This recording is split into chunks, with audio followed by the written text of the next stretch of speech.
देश में ऑक्सीजन की कमी हो रही है, जिसको लेकर सऊदी अरबिया ने ऑक्सीजन देने का ऐलान किया।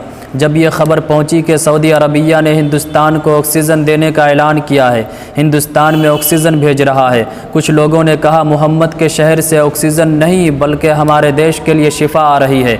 लोगों ने नरसिंह आनंद सरस्वती के फ़ोटो को शेयर करते हुए कहा, जिन मोहम्मद को ये गाली दे रहा था उन्हीं मोहम्मद के शहर से अब शिफा आ रही है। नरसिंह आनंद सरस्वती जब बीमार पड़ेगा तो क्या मोहम्मद के शहर से जो ऑक्सीजन शिफा आ रही है उसका इस्तेमाल करेगा या नहीं करेगा? काफ़ी सारे लोग इस तरह की बात सोशल मीडिया पर कर रहे थे। तो हो सकता है कि शायद इस तरह का कोई ट्वीट किसी साहब ने रुबीका लियाकत को किया हो। रुबीका लियाकत थोड़ा सा इस बात पर चिढ़ गई, उसके बाद उन्होंने एक ट्वीट किया। उस ट्वीट से बिल्कुल साफ समझ में आता है वो कितनी ज़्यादा चिढ़ी हुई है। उन्होंने लिखा, हद है बेवकूफ़ी की, देखा ऑक्सीजन आ रही है सऊदी अरब से, बोल ऐसे रहे हैं जैसे अपने अब्बा के घर से आ रही हो। अरे पहले भारत ने मदद की, अब आ रही है वहाँ से ऑक्सीजन, और अडानी के जहाज़ से आ रही है। इसके अंदर चिढ़ भी नज़र आ रही है उनकी, और चाटुगिरी भी, उनको चिढ़ हो रही है। लोग ये क्यों कह रहे हैं कि सऊदी अरब से आ रही है, मोहम्मद के शहर से आ रही है, और चाटुगिरी ये है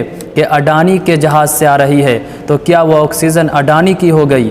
जहाज़ तो और भी है हमारे देश में, दूसरी जहाज़ से मंगा लेते, अडानी की ही जहाज़ से क्यों आ रही है?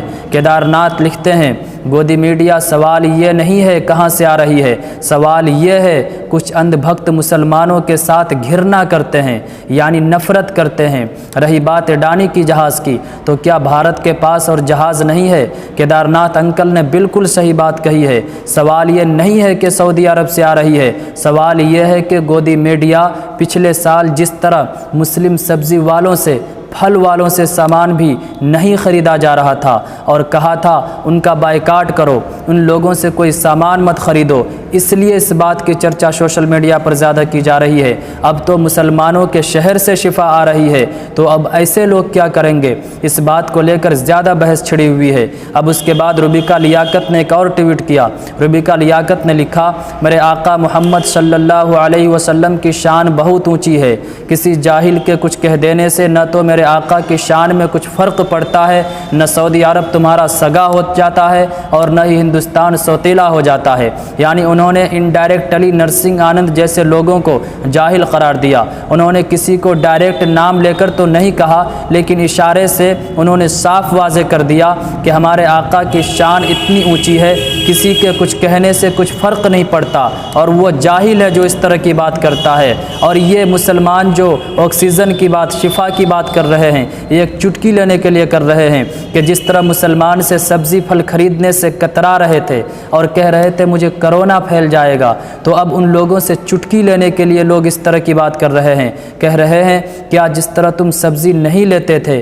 फल नहीं लेते थे कोरोना के डर से, क्या तुम उस ऑक्सीजन को भी नहीं लोगे? क्या मोहम्मद के शहर से जो शिफा आ रही है, अगर तुम्हें उसकी ज़रूरत पड़ जाए तो क्या तुम उसका भी इनकार कर दोगे? फ़िलहाल इतना ही है, फिर मिलते हैं दूसरी वीडियो में। आप इस वीडियो को खूब शेयर कीजिए, चैनल को ज़रूर सब्सक्राइब कीजिए।